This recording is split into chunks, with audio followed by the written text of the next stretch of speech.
আমি সজীব ওয়াজেদ জয় বলছি। আপনারা জানেন এই গত কয়েক সপ্তাহ ধরে আমাদের বাংলাদেশের যে গন্ডগোল সংকট চলছে, এই যে ছাত্রদের কোটা বিরোধী আন্দোলন, কোটার বিরুদ্ধে আমরাও ছিলাম। শুরু থেকেই আমাদের সরকার কোটা সরিয়ে দিয়েছে, আমাদের সরকার তাদের সম্পূর্ণ দাবি মেনে নিয়েছে। এটা আদালতের একটা রায় ছিল, এটা আমাদের সরকারের করা ছিল না। তাও আমরা অ্যাপিল করে দ্রুত এই কোটা তুলে দেই। তাতেও আন্দোলনকারীরা সন্তুষ্ট না। আমরা তাদেরকে আলোচনায় রেখেছি।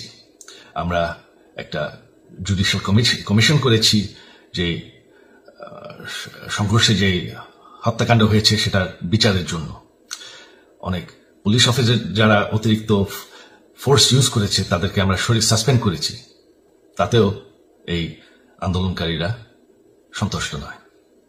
আমরা যতই ছাড় দেন, প্রধানমন্ত্রী নিজেই তাদেরকে ডেকেছেন যে আসেন আমরা আলোচনায় বসি, তাতেও তারা সন্তুষ্ট না।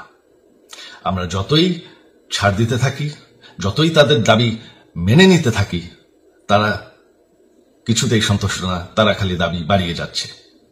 এখন দাবি হচ্ছে যে সরকারের পতন। তবে সরকারের পতন হওয়ার পর কি হবে, কি হবে এটা কেউ ভেবেছে? আমরা বাংলাদেশে গণতন্ত্র রক্ষা করে রাখতে চাই। সরকার পতন করে নতুন সরকার আসার সাংবিধানিক অনুযায়ী শুধুমাত্র একটি উপায় আছে, সেটা হচ্ছে নির্বাচন। আমাদের সুপ্রিম কোর্ট রায় দিয়েছে যে কোনো অনির্বাচিত সরকার 1 মিনিটের জন্য ক্ষমতা নিতে পারবে না। তো তাদের এই নির্বাচনের দাবিও যদি আমরা মেনে নেই, তো তারা তো এই পর্যন্ত কোনো দাবি, আমরা যত দাবিতেই রাজি হয়েছি তারা তাদের দাবি বেরিয়ে যাচ্ছে।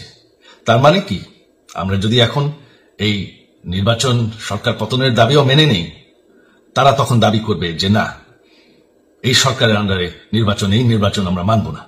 তখন কি হবে এটা কেউ ভেবেছে?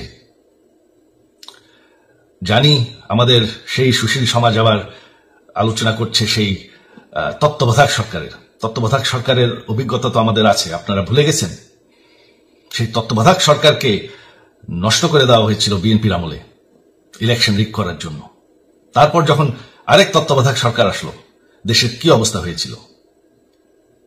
শেষমেশ সব থেকে বড় কথা যে আমাদের সংবিধানে স্পষ্ট বলা আছে এবং আমাদের সুপ্রিম কোর্ট রায় দিয়েছে যে অনির্বাচিত সরকার 1 মিনিটের জন্য দেশের ক্ষমতায় থাকতে পারবে না। আমরা আওয়ামী লীগ, আমরা আন্দোলন করেছি, আন্দোলন করে এই দেশকে স্বাধীন করেছি, আন্দোলন করে গণতন্ত্র ফিরে এনেছি, আন্দোলন করে আমরা দেশের উন্নয়ন করেছি। আপনারা যে বঙ্গবন্ধুর মেয়ে শেখ হাসিনার বিরুদ্ধে বলছেন, আজকে শেখ হাসিনা না থাকলে বাংলাদেশ এতদূর আসতে পারত? অসম্ভব। কেউ কল্পনা করতে পারে নাই যে বাংলাদেশ এরকম উন্নতি করবে, এরকম উন্নয়ন হবে। ঠিক আছে, শেখ হাসিনার পর আপনাদের কি হবে সেটা আমারও চিন্তার বিষয় না, আমার পরিবারের আর চিন্তার বিষয় না, আপনারা বুঝবেন। তবে এইভাবে সংঘর্ষ করে, হত্যাকাণ্ড করে ক্ষমতা দখল করা যাবে না। এটা আর আন্দোলন না। যখন পুলিশ হত্যা করা হচ্ছে, নিরীহ মানুষের উপর হত্যাকাণ্ড চলছে, মানুষের বাসায় আগুন দেওয়া হচ্ছে, জার্নালিস্টদেরকে হত্যা করা হচ্ছে, এটা হয়ে গেছে সন্ত্রাস। আর সন্ত্রাস মোকাবেলা শুধুমাত্র একটিভাবে করা যায়।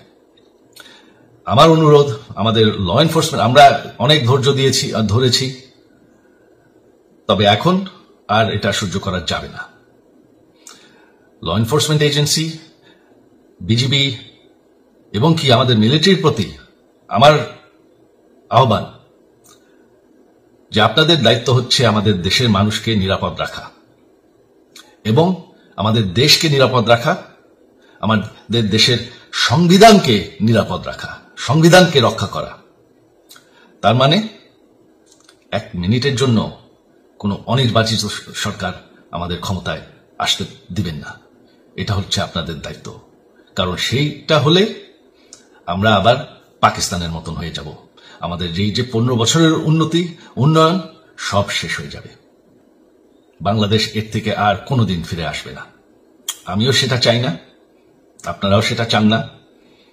আমি সজীব ওয়াজের জয় যতদিন আমার পক্ষে সম্ভব আমি সেটা হতে দেব না। জয় বাংলা, জয় বঙ্গবন্ধু।